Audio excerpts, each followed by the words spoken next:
मुर्शिदाबाद में हिंसा का बढ़ता दायरा और पैरामिलिट्री की तैनाती।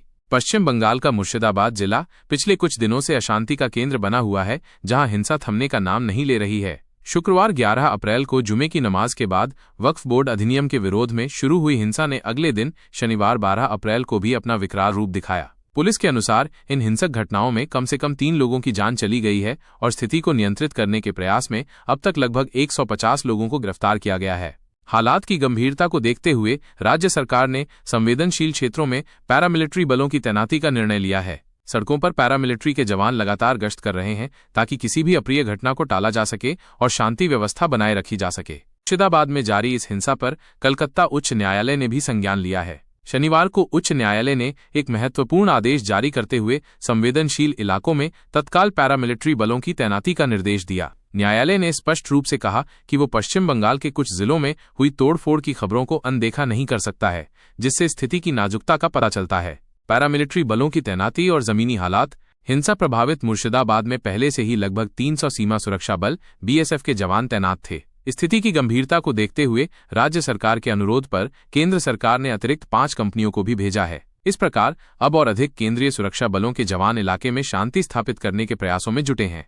कलकत्ता उच्च न्यायालय के आदेश के बाद सूती और शमशेरगंज जैसे विशेष रूप से संवेदनशील क्षेत्रों में पैरामिलिट्री बलों की तैनाती को प्राथमिकता दी गई है। केंद्रीय बलों के कर्मियों ने प्रभावित क्षेत्रों में पूरी रात गश्त की और हिंसा के शिकार हुए लोगों के परिवारों से बातचीत कर उन्हें ढाढ़स बंधाया।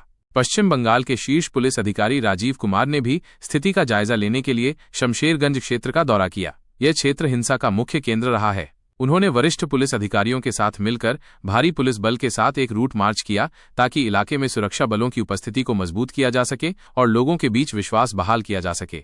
हिंसा का बढ़ता दायरा और राजनीतिक प्रतिक्रिया। शनिवार को हुई सुनवाई के दौरान कलकत्ता उच्च न्यायालय ने यह भी टिप्पणी की कि हिंसा केवल मुर्शिदाबाद जिले तक ही सीमित नहीं है, बल्कि इसने पड़ोसी जिलों जैसे उत्तर 24 परगना और हुगली के चंपदानी इलाकों में भी अपनी चपेट में ले लिया है। भारतीय जनता पार्टी BJP के नेता सुवेंदु अधिकारी, जो कि पश्चिम बंगाल विधानसभा में विपक्ष के नेता भी हैं, ने इन बढ़ते हिंसक घटनाओं पर गहरी चिंता व्यक्त की है और उत्तर 24 परगना और हुगली जिलों में भी केंद्रीय बलों की तैनाती की मांग की है। BJP ने इस हिंसा को लेकर राज्य सरकार पर तीखे हमले किए हैं। सुवेंदु अधिकारी ने आरोप लगाया है कि पश्चिम बंगाल में हिंदू सुरक्षित नहीं हैं और तृणमूल कांग्रेस TMC सरकार के शासन में हिंदुओं पर लगातार अत्याचार बढ़ रहा है।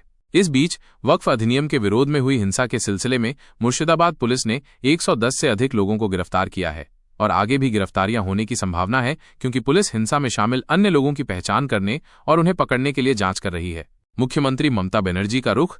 वहीं इस हिंसा के बाद मुख्यमंत्री ममता बनर्जी ने राज्य के लोगों से शांति बनाए रखने की अपील की है। उन्होंने इस घटना के लिए BJP को जिम्मेदार ठहराया है। उन्होंने आरोप लगाया कि कुछ राजनीतिक दल धर्म का इस्तेमाल राजनीतिक लाभ लेने के लिए कर रहे हैं और यही हिंसा को भड़का रहे हैं। कुल मिलाकर मुर्शिदाबाद में हिंसा की स्थिति गंभीर बनी हुई है और पैरामिलिट्री बलों की तैनाती के बावजूद तनाव अभी भी व्याप्त है। राजनीतिक आरोप प्रत्यारोप जारी हैं और ये देखना होगा कि प्रशासन स्थिति को पूरी तरह से कब तक नियंत्रण में ला पाता है और प्रभावित क्षेत्रों में शांति और सामान्य स्थिति कब बहाल हो पाती है।